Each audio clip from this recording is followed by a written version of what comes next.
Welcome back to another episode of the Bridge the Gap podcast powered by Revenue Reimagined. We have an absolutely epic guest with us today. We have Hanny Ajikawo, who is an award-winning go-to-market consultant, founder of Revenue Funnel, where she helps B2B scale-ups unlike growth and optimize their revenue engines.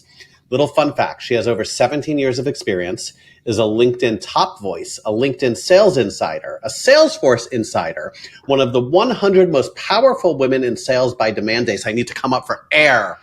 HubSpot modern sales leader and a global, she is not joining us from the US, a global expert in aligning sales processes with, and take note of this everyone, because we talk about this all the time, modern buying journeys to drive sustainable growth. I mean, I feel like we could just stop there and I could drop the mic. But Hannah, thanks for joining us. It's been great, team. Thank you very much. It's funny. Every time, and we've had a couple of weeks since we haven't recorded a podcast, but hearing Adam, like you need a hype man coming into any speaking engagement, any webinar you're doing. You need Adam. You need Adam in there. I could go back to radio. I started my career in radio and I made like $6.27 an hour and realized unless you have a syndicated morning show, you're going to make no money whatsoever. But yeah, I could intro people and I could queue up some songs next on Classic Rock 10 whatever. Love this. Adam's a yacht rock guy. Okay, let's get into some go-to-market. So you've gone through a lot of work through many organizations doing buying journeys, but you've also worked in organizations and clients. Yeah.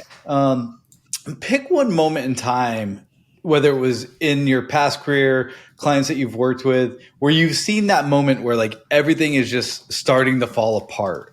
Like what was going through your mind when you're like, you think you have everything and then everything's just falling apart, whether it's economically, macroeconomics, or a competitor came in. Take us back to that moment where you felt like that GTM strategy that you just created that was amazing is just out of control. So, okay, that's pretty much every scenario I've been in. So I would say, I'll take it back a step. So I'm going to go to everything you said before. You said the go-to-market strategy was out of control. So that I just created was out of control. So I'd say just before that, the whole reason why most things were out of control is because it was missing a go-to-market strategy. And that is in almost every single environment. And I say that because 9 years ago, I didn't know I wouldn't say that I could succinctly explain anything about go-to-market strategy. I just did the stuff, right? And then you realize, there's this thing that is actually a cohesive way of thinking through it. But it was just because I came out of environments where, big publicly traded company, lots of process, lots of success, measure things properly, teach you about business acumen, you operate in a certain way. And then you shift into startups and realize they don't quite do that. They just do lots of stuff. Sometimes it really works and then it doesn't. So I say all of that because when I was getting into environments, again, before I understood the logistics behind a go-to-market strategy, I just knew some of the good things that worked. I would look at an environment and then I would be like, I saw this in my interview. Why am I here? And what I mean is lots of stuff that was said were going to be like, we're planning to do this. Lots of plans. It's really easy to make a plan. A plan is like the list that your kids put together for Christmas. Yeah. That's a plan. What they think you're going to plan. Yeah, that's a plan. Once you write it down, it's like it's there. It's not like you actually have to go out and do the work, buy it, earn the money, all that stuff, right? Hope is not a strategy. Hope is not a strategy. So what I was in these environments where there's lots of stuff and it sounds good. And then you get in and you notice after it usually takes a few weeks. And then at that 3-month mark, you're like, this is a shite show. So I would say that is a consistent theme across various different organizations that I've been part of or I have consulted for. So I think I agree with you. 90% of the folks that we go into, you do realize it's a shit show. And the good part, I think more recently for us, is most of the folks we're working with realize that it's a shit show. We do have the occasional ones that bring us in and we come back with like all of these recommendations and a phased approach for doing them. And it's like, don't want to do that, don't want to do that, don't want to do that, don't want to do that, don't want to do that. Well, then why did you hire us? Yeah. Like, Yeah. it sucks, good and bad. Like, no one hires us, because things are going well, right? Like, that's just not the reality of life. But when you realize that things are going bad and you put that plan in place, what do you think, like, where do you start, Hannah? Because like I have founders we've spoken with who are like, it has to start with marketing. No, it has to start with sales. No, we have to fix our CRM. What's the biggest obstacle you run across consistently that you're like, no, this is where you have to start, dude, or else you ain't going anywhere? So it's really funny because I think the first thing that people get wrong is actually understanding what the problem is. So there is actually there's no definitive breakdown, sorry, of exactly what the problem is. There's just, it feels a bit off. So interestingly enough, the last 4 companies that I've worked with in the last few months have all been growing at a decent rate. They're actually okay. That's a problem because when things are okay, so firstly, I'm happy that they brought people in as they were doing okay. But it's like most people don't, to your point, they wait until things are completely broken. Yeah. So I'd say the first thing that people often don't look at, and they look at everything else, is are we looking at the right thing? Do we have the right problem that we're trying to solve, or the right opportunity or the right challenge? And oftentimes it's a no. So you might see people come in and say, we need to train our sales team. So we need better marketing leads. That's usually the 2 things, right? Sales, it's always the sales team or marketing leads. And then it's like, oh no, you're actually targeting the wrong ICP. And they're like, oh, we didn't know that. But that's like a heavy lift. But they're like, can you just train the sales team for now? Like, because we can't get into all of that business. It's like, well, that is the thing that's going to change everything. Maybe the sales team will actually be okay. So I think that is the big thing. People do not have alignment on the problem. And I remember when I was starting to work with a company in March, I remember sending a message to all of the leaders across the go-to-market. So when I go in, I work with the whole cross-functionally, and then products will come in, product marketing, everyone.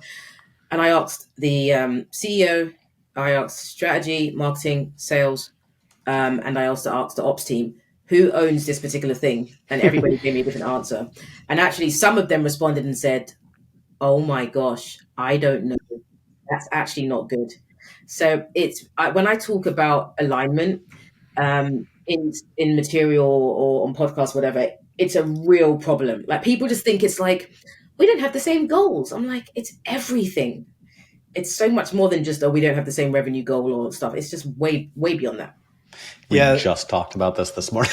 Yeah. Sorry. One of the things that I just pulled out of what you were saying, and I don't know how to articulate this to people, but it's very difficult, is the problem they think they have is not the problem they actually have.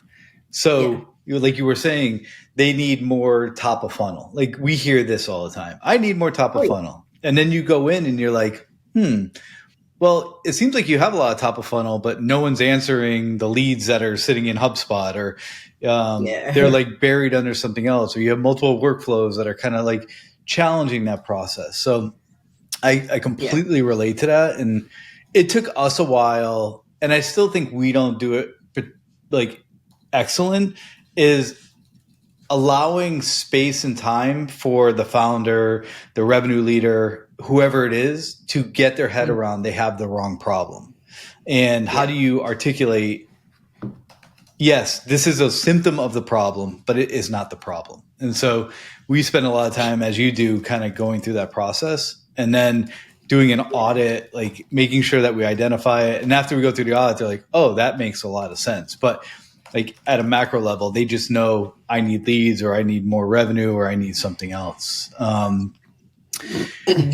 What's a moment in time where you feel like we had everything running and then it just stops? Like there was something like what would happen inside of one of your go-to-market strategies that you're running, and you felt from a consulting perspective or from a running perspective, you're like, I have it running, and then something interjected. And I'm assuming it's happening more now than ever because we're seeing changes super quickly. What's that one moment in time, and how do you fix that? So an example that I can think of is everything's up and running, and it's like, okay, cool, it's in flight. That's the hardest part, right? The plan was fine, but actually getting it in flight, which takes a lot of work. I don't think people realize how much work goes into this refining and rebuilding. Like, there's just so much happening. But it's actually when leadership don't just let it fly. They don't let it run, right? They see you're 2 days in and it's like, what's happening? What is happening here? What's happening there? We've got a new idea. It's like, no. We need the data. So the biggest thing I see happen is companies look at time periods and not data. So it's like, we've had this running for 2 months and it's not produced a result. And it's like, well, how many data points do we have? 2. Well, I'll tell you something, that's not enough data to make a decision on. So I'm like, you need a combination of both. So you can get like some kind of, go to market scientifically representative sample, because we're in smaller organizations. We don't need to be too specific, but we need to feel like, okay, we've got enough data. But what I see is people say, we did this for a week. The team they're not bought in. The marketing lead didn't do this. The site didn't convert as we expected. And it's like, you're just not going to see results in that time. It's just, you need to give it time and data. How do you get them to do that? How do you get them to give you that space? Like, give me some of that space and time so I can like really get this thing humming. And how, like, it's a trust proxy, right? You have a trust proxy with these leaders. Exactly that. You spot on with that, right? So it's a trust thing for me. So I think what happens though is we get everyone, us as these revenue leaders, revenue consulting, is we get people really excited by what the opportunity looks like. Oh my God, when we fix this, these are all the things you'll be able to do. So now they're like, well, tomorrow, right? It's done. Like, so will the team start getting agents running their calls by tomorrow? Absolutely not.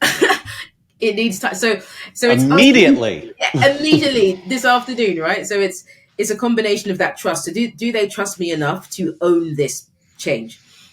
Which means we take on a lot. I don't think people realize how much stuff consultants take on. Like, when we say and we recommend stuff, now it's like, I'm putting my faith in you. Yeah. Go forth, Hannah. Go forth, Adam. Right? And how much of that is ultimately out of scope that we do, because, and I have this conversation with founders all the time, like, this is out of scope, but I feel such a deep commitment to making you successful that as much as I yell at Dale for doing out of scope shit, like, we need to do this because, like, there's this mind, oh, you're just a consultant, you don't care. We do care deeply. Yeah, 100%. I love that you called that out. No, it's big time. So, yeah, man, scope goes way out the window. I'm like, the time that it's going to take for me to rescope this, I prefer to do the work and show you, and you will be happy to give me money. Like, it will just you'll feel bad. You'll be like, we have to give you more money. So that's where we want to get to. But the trust piece, so that realignment of expectations is so important. But trusting the process. So it's a case of, I always say that this is really important. So last year we were working with a company, and I kept explaining the importance of creating a narrative. So a lot of what we do is because we build inside very specific frameworks, we help companies to understand exactly what's being done, why it's being done, what's happening, the timeline for that in more detail than they ever care for, but it helps my sanity. But the reason why is because you have to keep them on this journey where it's like, remember what we said, we need to do these 3 things before we can do that 4th thing, and just stay with it, with it, because otherwise it's a bit like, what's happening? Where's it going? And a big part of that trust is over communicating. I give so many updates in different forms, like a Loom video, a detailed report, an email, a Slack message, a presentation, same information, because I'm like, I can't, with consulting, you can't just say something, well, I did send you the message, because you need them to read it or consume it. Like, I did tell you 2 weeks ago, so like, that's off my to-do list that we were making this change. It's like, and I kind of need them to make sure that they check that stuff, because I don't look good by saying I told you so. Yeah. You don't win brownie points for that. So big trust, expectation setting, and making sure that we can help them build a narrative so they know where you are on that journey. Otherwise, they literally will want everything next week. Here's a little hack for any of the people doing the work that we're doing. We actually do 3-week sprints inside of ClickUp, and we put all those activities in these 3-week sprints. And like, you can go as far as like using those in your executive recaps and meetings and making sure, because we got stuck into a place in the beginning, scope creep, exponential problems, and we would just do the work. And then like at the end of it, you've done a lot of work, but you haven't captured it properly. And then people are like, what am I paying you X number of dollars for? And then, like now you have a trail and a track through the process. And it allows you to say, this is what I can accomplish in a chunk of time. And oh, by the way, you have some fire coming in on that you need to change. Like what needs to fall out of the scope in this 3 weeks worth of work? Yeah, like exactly the same. I mean, we our chosen platform is Asana for now. So we do exactly the same thing, right? So we just run it like product development. So we have all of these sprints. It's the best. I find that's the best way. I love that you do that too. Yeah. And just so people can also understand, like, why isn't this happening? Well, your sales team can't make the calls yet because you didn't buy the calling platform. They literally can't make the call. So it's like, and then people are like, oh yeah, sorry, I'm the bottleneck. So I just think this level of transparency is definitely required in order to kind of get that moving. People buy from people. That's why companies who invest in meaningful connections win. The best part? Gifting doesn't have to be expensive to drive results, just thoughtful. Sendoso's intelligent gifting platform is designed to boost personalized engagement throughout the entire sales process. Trust me, I led sales for a Sendoso competitor, and I could tell you, no one does gifting better than Sendoso. If you're looking for a proven way to win and retain more customers, visit sendoso.com. I was so against sprints for Dale, the first 6-8 months of the business. We talked about it. I'm like, I'm not a fucking developer. I'm not an engineer. I'm not a product guy. I just have to get shit done. And what I realized, and I don't even remember, honestly, the first client that we said we would do it with. We did it once, and I can't fathom going back.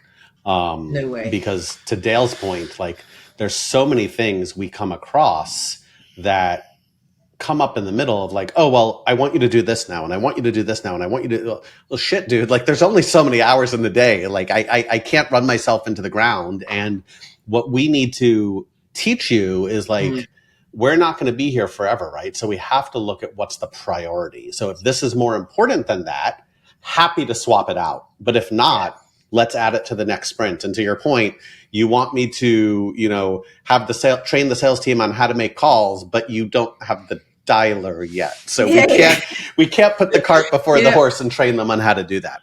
Yeah. No. Hannah, you work with a shit ton of companies. And, I think that while every company has differences, we tend to see a lot of the same issues across the board. When you're looking at like your current book of business, or even let's just say the past 12 months, like what are the top 3 go-to-market clusterfucks that that you come across that you're like, okay, I knew this was coming because like this is everyone right now? Oh man, consistent theme in every single thing in the last 12 months has been lead management. Like wow, it's an issue everywhere. I would say cross-functional alignment, but I go a bit more detailed and I'd say, and in a bit, like I'm very direct. I'll just keep it real. And the reason why is because I'm like, I literally can't be fake. I'm just going to call it out. So, but what happens is there's a lot of like, protection-ish. Like I can't say that. We need optics. We need to look good. You can't make us look bad.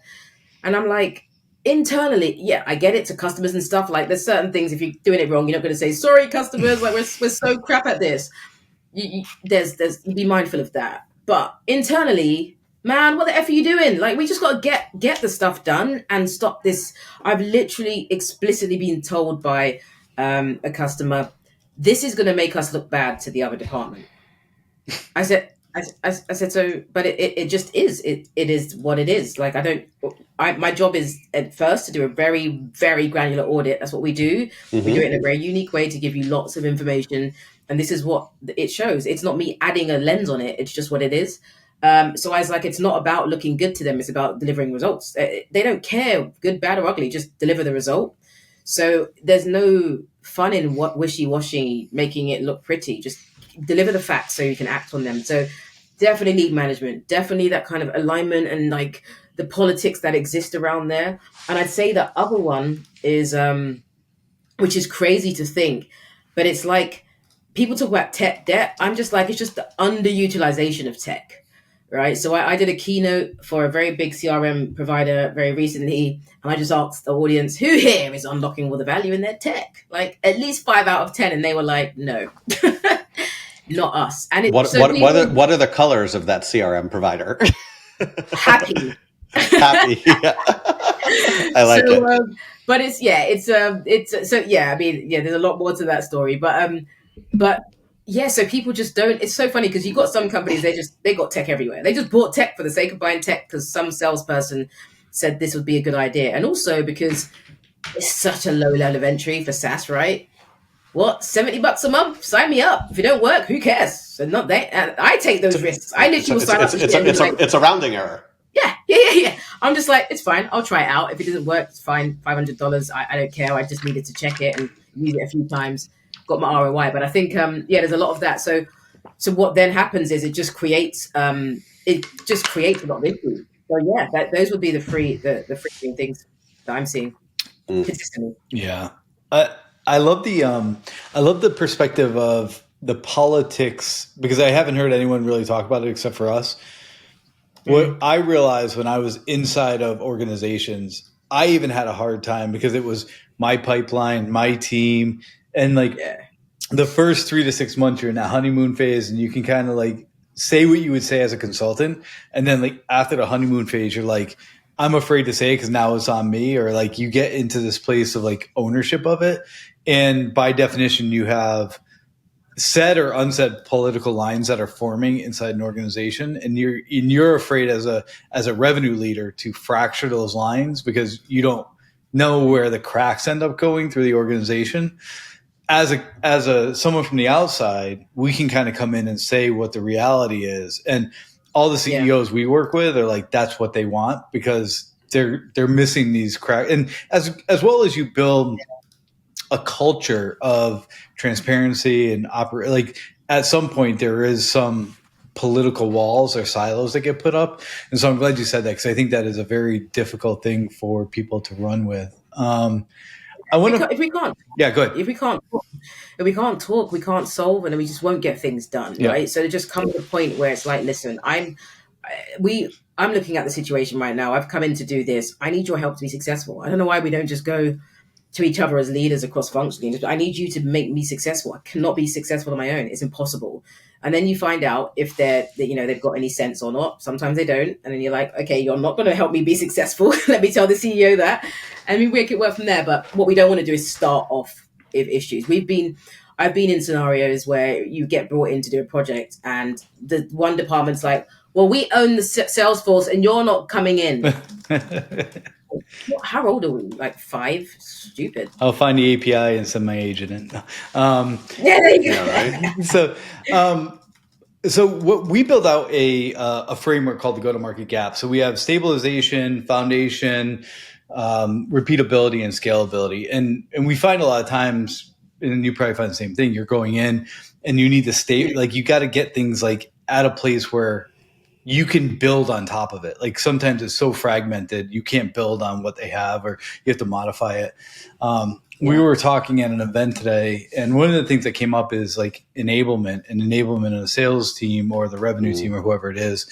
And you mentioned this earlier on training, but I want to give you a quote and I want to get your feedback on it. Cool. What I said was, if you don't enable the people, you can't blame the people. So we're in this firing mode of like, they're not doing what we're supposed to do. But what we're seeing is people aren't really onboarded properly, enabled properly. So I'm just curious your perspective and what you see when you're going into these organizations.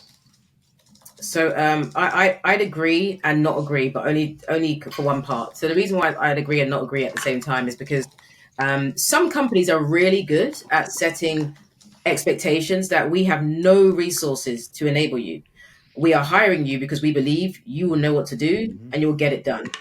And so in that situation, if you've joined knowing that, and then you're looking for resources and support, and it's like, we told you we don't have that. That's a bit different. Yeah. However, you're probably referring to the other scenario, right? But I just wanted to add that caveat. So I do agree. I think there are so many. I agree, but I still get irritated by salespeople because we're in a world where they're like, I now have a reason for why I'm not doing well, rather than. So it's just like I've been in an environment, and I can talk from a place of reality. I've been in environments where I have closed nothing for 10.5 months and been like, I'd have a one-to-one with my sales manager and be like, do not call me a salesperson. I ain't sold nothing. I'm so frustrated. Like, I'm doing this, I'm doing that, like I'm doing this, like what, and then we know that you're working hard. I'm like, yeah, but what more do you think I should do, boss? Like you've been here and they're useless. So I'm frustrated. We're all just being there useless. So I say that from a place of like empathy. I get it. But then not everyone has that attitude. They're like, well, didn't really get that onboarding that I expected. So like, I feel like that's the reason why. So there is that, I hate the skill will thing. It gets my nerves a little bit because people just throw it out as like, let me throw a bit of jargon in there. But essentially, I do not feel like you have a right to tell someone they haven't done well, particularly if they're like early stage, mid-level rep. And it's like, they generally don't know what they're doing. Like they just go in with like, hey, I saw Morgan Ingram post on LinkedIn and he said that we should do this. So I tried it and someone told me to F off. It's like, nah, it doesn't work with our buyers. What are you doing? So I think, yeah, and there's a lot. Oh, I can't even tell you. I remember when Nick Capozzi was making lots of content and we were both out in Seattle and he said like, tell me one piece of advice you'd give to sales leaders. And I was like, set clear expectations. You would be so surprised if by when you ask a sales leader, do you think your salespeople, like what's the most important thing your salespeople need to know? And they will tell you, do you think they know that? Yes. How sure are you? Are you definite? And they're like, you know what? I don't know, I get an add-on to that. Set expectations and align with them really like all the time, weekly. Yeah. Like set expectations and align with them. So I hear a lot of people setting expectations and they're like, then they never check back in. And then like a quarter later, like you didn't hit the expectation. It's like an ICP. I said it once and then I never looked at it again. Yeah. It's just like, yeah, I know, that we have to make 20 calls a day. Do they know how to make those calls and who to make them to? Oh, I just thought they'd know that. You'll be surprised. Like I had a team, right? A go-to-market team, 35 BDRs. I was like co-managing because they had one manager, which was crazy. And I remember getting one-to-one time. And because I developed a relationship where I'm like, keep it real. I remember one of the guys, I was checking Salesforce and I was like, bro, you made 2 calls this week. And what was his, why do you think he made 2 calls that week? Please have a guess of what his answer was. He didn't know who to call. Oh no, it gets worse than that. Well, I didn't get any, no one gave him a list. I didn't get a list. So I just thought, I was like, but you've got Sales Navigator in every tech tool on earth. I didn't know that I could just go and just, I'm like, so who, but you still got to deliver 6 SQLs this month. So he's just like, I just didn't think that I'd have to do that if I didn't get the list. So it'd just be, I'm just like. So what you been doing? Playing Minecraft? That's crazy. Oh no, the Netflix tab was up. The Netflix tab and all that. But this is the thing. So when leaders are told that, they're like, that's crazy. It's like, I didn't know I had to be so literal. You do. Yes. You literally have to be that literal. I love that. I think that is arguably the biggest takeaway is you do have to be that literal. Yeah. Dale, when I ask you to do, no, I'm kidding. But it's funny. I half joke, but if you think about it, it is true. Even when we talk to one another, I'll use an example. Like we're going pretty heavy on AI right now, and Dale's much smarter at AI than I am. And like go research it is one thing versus here is this video, go to this timestamp. This tells you exactly what I want you to see. That's going to help you understand it from my coding side of brain that Dale has that I don't. And he'll validate this. I messaged him this morning. I'm like, dude, thank you for fucking sending me that. That is exactly what I needed. And now I totally get what we want to do. Yeah. So the literal thing, like we realize sometimes we have to do it with ourselves, but as sales leaders or marketing leaders or success leaders, like go call 20 customers and see how they like the product isn't literal. What customers? What are you asking? What are you trying to understand? Are these enterprise customers, mid-market? Like you got to be very specific. Yeah. And I used to kick back a lot. I'd get stick for it, but I don't like the general idea of if you get an SDR to join AE's calls that they've booked, then they're going to learn and ramp faster. I feel like they learn a lot of bad practices at scale because you've got lots of reps that don't do good stuff, and I'm like, that's a terrible opener. Why would we get SDRs to do that? And then the SDR does it. You're like, oh my god, it's because they were joining that person's call. So I used to always kick back and say, I want you to tell me why you need to join the AE's call. It's just like, oh, I just want to listen in. I'm like, what are you listening for? I'm like, go with an objective. So today's pricing, go and listen to how pricing is. Just tune into pricing. Forget everything else, because what was happening was just all this generalist stuff. And then they transitioned into the AE role doing general stuff. There was no like real discipline around stuff and really pulling out core skill sets that they had to improve. And I would say to leaders, like, stop letting them, because they just find it as a pass. So I get to sit back while the AE talks. And I'm like, what did you learn? It was a good call. Why was it good?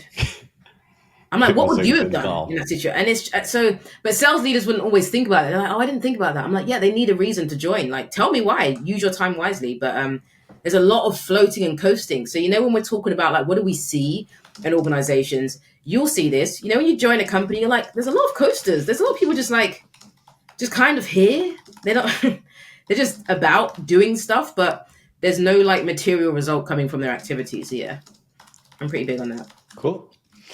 I love it. All right. We're almost at time, but I got a few more as we wrap up. So Hannah, you're Nostradamus. The world's changing. Go-to-market's changing. Arguably it's different today than it was yesterday. Where's go-to-market heading in the next, let's say, 6 months? Because I think any longer than that, we're all just purely speculating. So in the next 6 months, and I'll keep saying this over and over again, I'll break it up a little bit. So leaders have to understand agentic AI because it's just going to be part of their team. You just don't have a choice. I don't know why you don't realize you don't have a choice. So you have to get upskilled in the most basic way. You don't need to be an expert because it's just going to form part of the process that you're responsible for. Whether to your point, it's research or it's content creation or it's analysis, it's just going to be part of it. And if you don't understand it, you will fall behind immediately. Like so fast, you'll be embarrassed. And so that's the biggest thing for me. It's the way that it's going is there's going to be a lot more stuff that we're not part of that we're quite used to. And for some reason, people think that buyers don't want to interact with robots. And we've been doing it for about 15 years already in our day-to-day lives, right? In so many ways, because it's convenient. If you can give me a result, like an answer as my utility company without me having to speak to someone, even better, because I don't want the pleasantries. I'm pissed off. I don't want you to, how are you doing, Hannah? How's your day? I don't care. Just give me what I want and reduce my bill. So it's the same thing for a lot of buying experiences. They want to get as much as they can. So I think we have to get comfortable with understanding how, not just generative AI, that's there, but how agentic AI and AI is just everywhere. We've got it in Gemini, right? Like you go to your calendar and it's like, check this. So we have to develop trust of those things, because I know a lot of leaders right now is like, oh, I don't click that. It's just going to tell me rubbish. I'm leaving it for now. I just think if you don't use it very often, you're not going to trust it. And by the time it gets really complicated, you're going to be like, what the hell does any of this mean? And what is it doing? And where's it going? Yep. So yeah, agentic AI, just like general AI utility it's just going to smother everything we do. And we have to start using it every day. I actually would go a step further, and I would say you have to get deep into it. Like you have to, like, I don't think it's just a surface thing, because the problem is it's snowballing and it's changing. Like we think, I have a question for you after this, but it's snowballing super quickly. And if you don't get on top of it, like one is you won't be ahead of the game. And two is you will be taken advantage of from the AI vendors that give you some shiny object where you're not going to ask the right questions to that vendor to get to the right answer you're trying to solve for. So that's just part of it. No, I'm with you. I'm curious. How often should you pressure test your go-to-market strategy? Oh, I love that. I would say there is some, okay, so we're tracking week to week. Like, well, we have metrics, right, in all of these amazing CRMs that we use. So week to week, I need people to understand like what's working and what's not week to week. Like cross-functionally, the team should understand what that means. And they should come away at some point in a week where everyone understood, what did we do? what did it produce, and what are we changing? Like, how does that impact moving forward? So that's like the whole thing. I think there's going to be. I love this question because it's going to be depending on company size and all those specific things, but there has to be something that you're measuring where you're saying, if like you develop a hypothesis. I always say like people don't develop hypotheses enough around this strategy, because you need to keep developing them so that you can pressure test them. Otherwise you're just pressure testing, like, let's go and speak to IT managers now. It's like, why? Like, what's your hypotheses? What are you trying to develop? And that's where you start to pressure test, because sometimes if you get into this culture of experimentation and then you develop a hypothesis, you go test it, and then that might just like expand you a little bit. Now there's like this other opportunity that you didn't recognize, or you're now able to overcome a challenge that you didn't. You just started to get. You just started to sense out. So I know, in my opinion, I think in a few years' time, it's going to be very hard to do consulting. Yep. This kind of consulting, because AI is doing so much. Will it be right? No, it will say stupid stuff and it'll be very generic, but you need to iron out your unique thing that you're doing as a consulting organization. Even the big guys and girls, right? People are just like, I get it. Like, you're going to come in and create questions for me, not answers.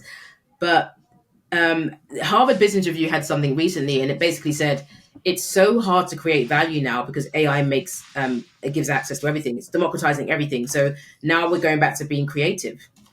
Otherwise, everything's just the same. So people are like, that's really valuable. And someone who's a bit AI like native in their thinking is like, I know that is like a free prompt search. Yep. That wasn't anything special. Yep. So that's where we're at now. So yeah, I can't remember the question, but my answer sounded good. just asking how often should you pressure test GTM? There we go. Yeah, that was it. Very frequently, based on hypothesis. Okay. Yes. All right. So as we wrap up, we're going to do some rapid fire. We're going to switch it back to our old rapid fire because Dale likes those ones better than the new ones. So we'll go that route. What is the first app you check when you wake up in the morning? Ooh. WhatsApp. Okay. Yeah, that makes sense. Yeah. Night owl or early morning? Early morning. I'm up at 5 a.m. or 4:45 every single day. 4 or 5. That's much earlier than me. I'm 6. What's your favorite guilty pleasure snack? I don't know if it's guilty pleasure. So I can eat popcorn all day. I can eat, like, I go to the cinema to eat nachos, and then I find a film that matches my my snack. I like it. I'm literally like, I want nachos. What's on in the cinema? That's how it works. Love it. for me. I love that. I love it. Such a great answer. And With the movie theater, what I would call atomic cheese, that you could only get that type of nacho cheese in the movie theater, out of the bag and in the machine, and it has a very, very, very distinct taste. Yeah, it's warm. I'm like, jalapenos, throw them on the salsa. That's like, only in the U.S. That's only in the U.S. though. Like the UK probably has like proper cheese. Like we get all this synthetic stuff. Oh no, we get the gooey bright orange cheese as well. Okay. That, like, after I eat that, my stomach doesn't always feel the bright. But yeah, so anything else? Popcorn and nachos. That's probably it. I eat lots of eggs because I'm always training. Lots, like 7-8 eggs a day. Nice. I like it. Okay, let's wrap it up. Dream vacation destination. Ooh. I would love to do the whole, like, Thailand, just going all around Thailand and just experiencing it properly with time. But I'm trying to figure out, how do I convince my son to do that for like 3 weeks? I don't know. It's fun. So we did Thailand a couple summers ago. You need 3 to 4 weeks. Yeah, exactly. You have to, right? To do it the right way. Yeah. It's a great spot. That's it. Hannah, thank you so much for joining us, for dropping so much knowledge. Where can people find you? Where could they find your company? We know we could find you on LinkedIn. We all live on LinkedIn. It's the only place we live. But where can they find out more about your company? I would say, so fun fact, if you go on to ChatGPT and type in the top influencers in the UK, I'm number 1. Maybe it's just my version. And they're like, well, this is Hannah's ChatGPT. But yeah, so that's pretty fun. But outside of that, I would say revenuefunnel.co.uk. I create content on YouTube. There's maybe 100 viewers, but they really care about my content. So that's thank you for tuning in. And then, yeah, it's always LinkedIn. always LinkedIn. But don't be a lurker. Like, say hello, connect. Yes, like, right? So weird. I could attest to the fact, because this didn't come out of nowhere. Like, I could attest to the fact that you do actually respond to your LinkedIn DMs. You do have conversations. You are a person. There's not some automation running it. That is how all this started. Yep. Oh yeah, it did exactly that. And then you were on my podcast, and now I'm here. There we go. Hannah, thank you so much for joining. We appreciate it. Thank you. Thank you very much. See you soon.